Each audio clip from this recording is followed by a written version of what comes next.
تو میں جو تاریخی بات کرنا چاہتا ہوں وہ یہ ہے، مختصری بات، لیکن چونکہ اس مجلس میں زیادہ علماء ہیں ان کے لیے بات کہتا ہوں کہ وہ سمجھ آ جائے اچھی طرح کہ نبی پاک صلی اللہ علیہ وسلم کی جو تعلیمات ہیں ان تک ہماری رسائی، حضور کی تعلیمات تک ہماری رسائی کس واسطے سے ہے؟ آج سے 1400-1500 سال پہلے کا دور ہم نے نہیں پایا، تو ہماری یا اس امت کی رسائی حضور تک کن کتابوں کے واسطے سے ہے؟ ان کتابوں کو عام طور پر کہتے ہیں سیاستہ، اور ان کے علاوہ بھی اور کتابیں ہیں، اور سیاستہ میں 2 کتابیں بہت زیادہ عزیز ہیں، اور ان 2 کتابوں میں سے پھر صحیح بخاری جس کا آج ختم کامیاں کر رہے ہیں۔ تو ہماری رسائی حضور تک کس واسطے سے؟ اسی واسطے سے۔ اور ہمارے ملک میں جو لوگ جماعت اہل حدیث کے نام سے متعارف ہیں ان کی رسائی بھی ان کے اپنے دعویٰ کے مطابق حضور تک انہی کتابوں کے واسطے سے، اور جو لوگ اپنے آپ کو بریلوی مسلک سے منسوب کرتے ہیں ان کی بھی رسائی حضور تک انہی کتابوں کے واسطے سے ہے۔ تو ہم تینوں میں یہ کتابیں مشترک ہیں۔ ہم تو سمجھتے ہیں کہ یہ ہماری ہی کتابیں ہیں، لیکن تاریخ کی روشنی میں یہ عرض کرتا ہوں کہ یہ تینوں طبقے دعویٰ کرتے ہیں کہ ہماری حضور تک رسائی، یعنی حضور کی باتوں تک رسائی جو ہے وہ ان کتابوں کے ذریعے سے ہے، جن کو کہتے ہیں سیاستہ، یا ان کے علاوہ امام طحاوی کی شرح معانی الاثار ہوگی، اور موطا امام مالک ہوگی، یا موطا امام محمد ہوگی۔ لیکن ان میں مین کتابیں یہی ہیں جن کو سیاستہ کہتے ہیں۔ یہ بات میں نے کسی نے کہی، اس وقت صرف تلاوت مقصود تھی، تو یہ بات میں نے کسی نے کہی ہے، اس لیے کہ یہاں ابھی ختم نبوت کے نام پر بڑی کانفرنسیں ہوئیں، تو ہمارے یہاں لوگ جو ہیں وہ قادیانیوں سے متعارف ہیں اور سمجھتے ہیں قادیانی کنہیں کہتے ہیں۔ تو میں آپ کو یہ بتانا چاہتا ہوں کہ قادیانیوں کے ساتھ بھی جب ہماری ماں کا آرائی ہوتی ہے یا کبھی مناظرہ ہوتا ہے تو وہ بھی اپنے دعویٰ میں جب ہمارے ساتھ بحث کرتے ہیں تو حدیث سے مراد ان کی بھی یہی کتابیں ہوتی ہیں۔ ان کے پاس اور کتابیں حدیث کی نہیں ہیں جس کے ذریعے وہ دعویٰ کرتے ہوں کہ حضور کی تعلیمات ہم تک اس واسطے پہنچی ہیں، اور کتابیں نہیں۔ گویا کہ میں نے 3 طبقے تو مسلمانوں کے شمار کیے نا، تو چوتھا طبقہ ان کو بھی شامل کر کے میں کہتا ہوں کہ ان کے ہاں بھی حضور کی تعلیمات تک رسائی کا اصولی دعویٰ یہی ہے کہ یہی کتابیں ہیں۔ تو ان کتابوں کے ماننے والے پھر وہ بھی ہو گئے، جس طرح انہوں نے قرآن کریم کو اپنے اصل معنی میں نہیں مانا، دعویٰ رہا، اسی طرح انہوں نے ان حدیث کتابوں کو بھی اصل معنی میں تو نہیں مانا، صرف دعویٰ کے اعتبار سے۔ اور پھر جب کبھی ہمارے عیسائیوں سے بھی مار کے ہوئے، انہوں نے بھی ہمیں بعض تعلیمات کا ملزم کیا، ہمارا یہ عقیدہ ہے، تو ان کے ہاں بھی ہم نے صفائی بھی دی، لیکن کتابیں یہی زیر بحث آئی ہیں کہ سیاستہ کہا جاتا ہے۔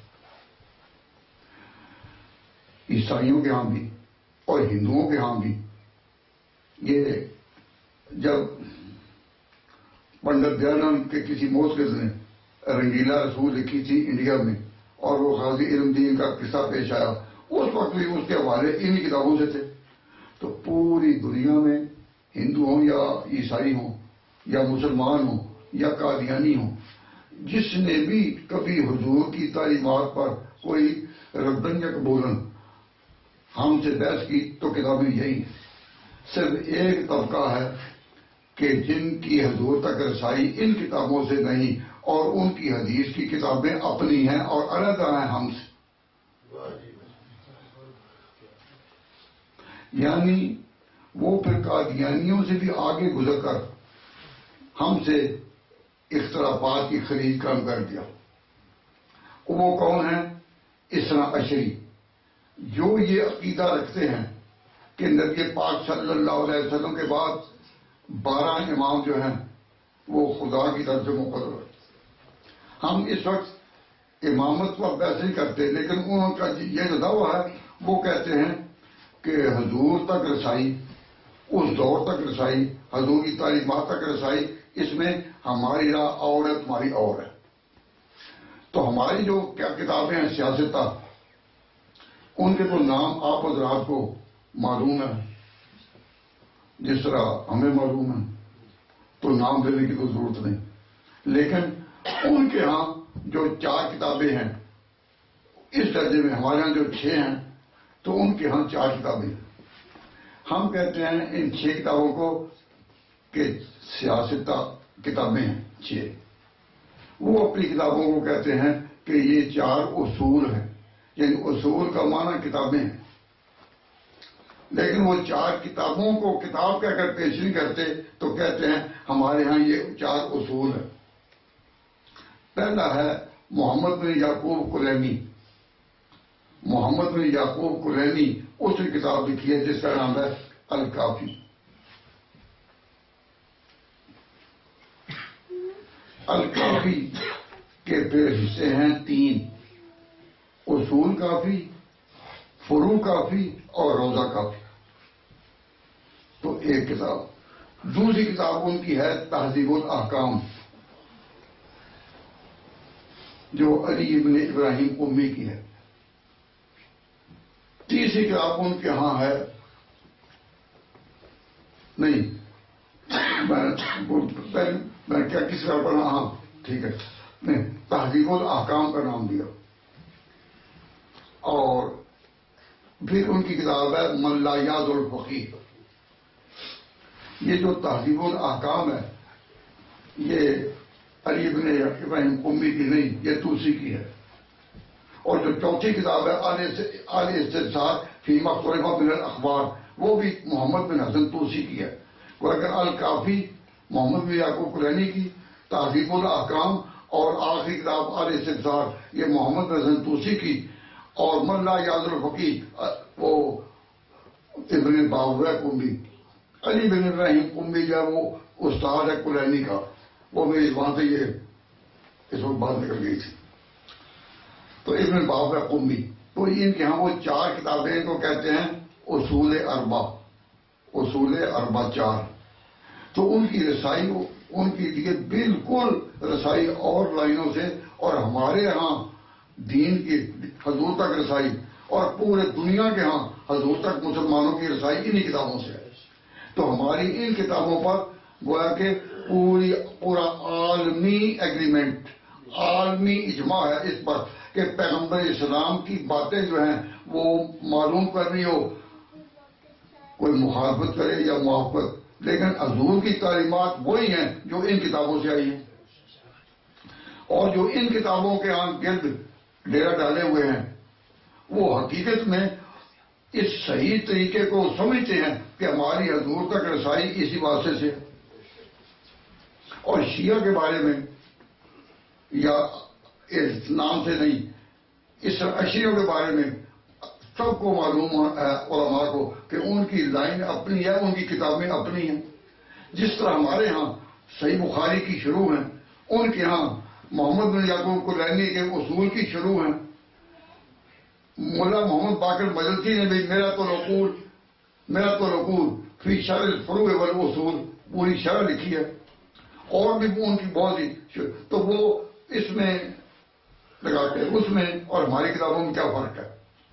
ایک بات میں نے کہا کہ جو اثنا عشری ہیں 12 اماموں کا ہے، ان میں 12ویں امام کے متعلق وہ اس کا نام ہے انہوں نے رکھا ہوا کہ امام غائب،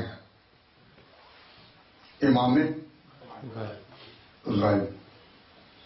اور یہ جو ان کا عقیدہ امام غائب، یہ کن کے مقابلے میں ہے؟ یہ ان کا جو نام ہے امام غائب، امام غائب، وہ کن کے مقابلے میں ہے؟ وہ اسماعیلیوں کے مقابلے میں ہے. تو اسماعیلی بھی انہی کا ایک فرقہ ہے اسلام عشی کے علاوہ. تو وہ قائل ہیں امام حاضر کے. اسماعیلی کہتے ہیں کہ جو ہمارے عقیدے میں اہل بیت کا نمائندہ جس کے ہم غلام ہیں وہ ہے امام حاضر. یہ کہتے ہیں ہمارا ہے امام غائب. تو امام غائب جو ہے کہ قائلین ہمارے سامنے ہمارے مقابلے کے لیے بحث کے لیے اسماعیلی نہیں آتے، اسرا عشری آتے ہیں. تو اسرا عشری جب ہمارے سامنے آتے ہیں مقابلے میں تو وہ امام غائب کے قائل ہیں. تو امام غائب کے مرتبہ اتنی بات سمجھیے کہ ان کا یہ عقیدہ ہے کہ امام غائب اپنی پیدائش کے پھر جلدی بعد تھوڑے عرصے بعد غائب ہو گئے. تقریباً 100 سال کا یا 90 سال کا عرصہ گزرا کہ ایک دفعہ وہ ظاہر ہو گئے اور ظاہر ہو کر پھر اپنی قوم سے ناراض ہو کر پھر غائب ہو گئے. تو پہلے جو وہ غائب رہے کتنا عرصہ؟ 90 سال یا 100 سال کا. اس کو کہتے ہیں علماء کی اصطلاح میں جو علم ان کا قوم کی درسگاہ میں چلتا ہے اور کربلا میں، اس کا نام ہے غیبت صغریٰ. غیبت صغریٰ. اور پھر جب غائب ہو گئے اور اب تک ظاہر نہیں ہوئے اور قیامت کے قریب ظاہر ہوں گے تو ان کی یہ جو غیبوبت ہے، اب ان کی یہ جو غیبوبت ہے اس کو کہتے ہیں غیبت کبریٰ. پہلی غیبت صغریٰ اور دوسری غیبت کبریٰ. اب جب امام غیبت صغریٰ کے بعد ظاہر ہوئے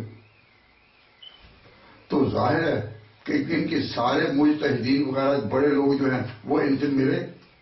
کیونکہ جب ظاہر ہوئے تو وہ ایک لمحے کے لیے تو نہیں ہوئے، کئی دن رہے.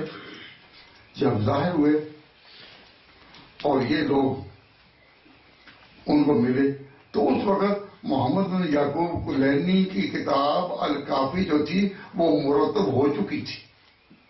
وہ مرتب ہو چکی تھی اور سامنے آ چکی، اور کتاب کا نام جو تھا ابھی تھا کہ یہ اصول کلینی ہے. لیکن امام مہدی یا امام غائب انہوں نے یہ کہا کہ دیکھ کر کہ حاضر کافی لشیعتنا، کہ ہماری لائن کے جو لوگ ہیں ان کے لیے کافی ہے، تو اس کا نام رکھا کافی. تو جب امام نے کہہ دیا ہمارے لیے کافی ہے تو اس کتاب کو سند حاصل ہو گئی ایک معصوم کی. ان کے عقیدے میں جو معصوم ہے وہ اس کتاب کو سند دے چکا، اس لیے اس کتاب کی کوئی بات ہو تو ان کو حق نہیں پہنچتا کہ وہ اس کی سند پر بحث کریں. کیوں؟ امام معصوم اس کی تصدیق کر چکا. اور ہم اپنی کتاب، بڑی چوٹی کی کتاب صحیح بخاری بھی پڑھیں تو ہم اس کے بارے میں یہ دعویٰ نہیں کرتے کہ اس کے اوپر کسی معصوم کا حفاظت کا دعویٰ ہے. اللہ نے اس کتاب کو محفوظ رکھا بہت شانوں کے ساتھ، اور اب تک یہ پڑھائی جا رہی ہے. یہ تو اللہ تعالیٰ کی طرف سے ایک تکوینی سایہ اس پر، لیکن قانونی طور پر، علمی طور پر اس کی ہر بات ہمارے لیے حجت ہو اور ہم اس کا انکار نہ کر سکیں، ایسا نہیں. ہمیں طور پر اختلاف بھی ہوتا ہے. میں اگر وہ اختلاف بیان کروں تو پھر وہ بڑا وقت لگ جاتا ہے اس پر. آج آ رہے تھے تو مفتی صاحب نے کہا کہ ایک میری یہ خیرپور میں ایک دفعہ بخاری شریف میں ختم ہوا تو اس میں جو میں تو یہی تھا لیکن جو تقریر کرنے کا موقع ملا وہ اس نام سے وہ تقریر چھپی ہوئی ہے کہ تقریر ختم سے بخاری. تو ہمارا جہاں جہاں اختلاف بھی ہوتا ہے ان سے، وہ ہے کیوں؟ اس لیے کہ اس کے اوپر معصوم کا سایہ نہیں. ان کا دعویٰ ہے کہ الکافی پر معصوم کا سایہ اور وہ معصومی پہ کیسا آیا. جب غیبت صغرا کے بعد آیا اس نے اس کتاب کو سند دی کہ یہ کافی ہے. اب اس کی سند کے بعد پھر اور کسی سند کی تحقیق کی ضرورت ہی نہیں. وہ تحقیق ہو گئی. اس لیے کافی کے نام سے جو روایتیں بھی کبھی آپ کے سامنے کوئی صاحب لائیں اور کوئی کہے کہ یہ کوئی ضعیف ہے تو کہ تمہارے ہاں یہ تصور ہی نہیں اس کتاب کے بارے میں، کیونکہ 12 اماموں کا جو نمائندہ تمہارے ہاں معمول من اللہ اور مفتاح طاعت ہے، اس نے کہہ دیا کہ ساری چیزیں صحیح ہیں. تو میں اس بات کے لیے کہتا ہوں کوئی ہم سے پوچھے کہ سب سے بڑا اختلاف حضور تک پہنچنے کا تمہارا کن کے ساتھ ہے تو کہیں کہ یہ اثنا عشریوں کے ساتھ ہے. سب سے بڑا اختلاف. اتنا کبھی اختلاف اور کسی سے نہیں. عیسائی، ہندو، قادیانی بھی جب ہمارے ساتھ کبھی بات کریں گے اور حضور کی بات کوئی دیر پاس آ جائے تو ان کی راہ بھی یہی ہے کہ اسی سے ہمیں حوالہ دیں، اور ہماری راہ بھی یہی ہے کہ ہم جواب دیں اور بسوائی پیش کریں.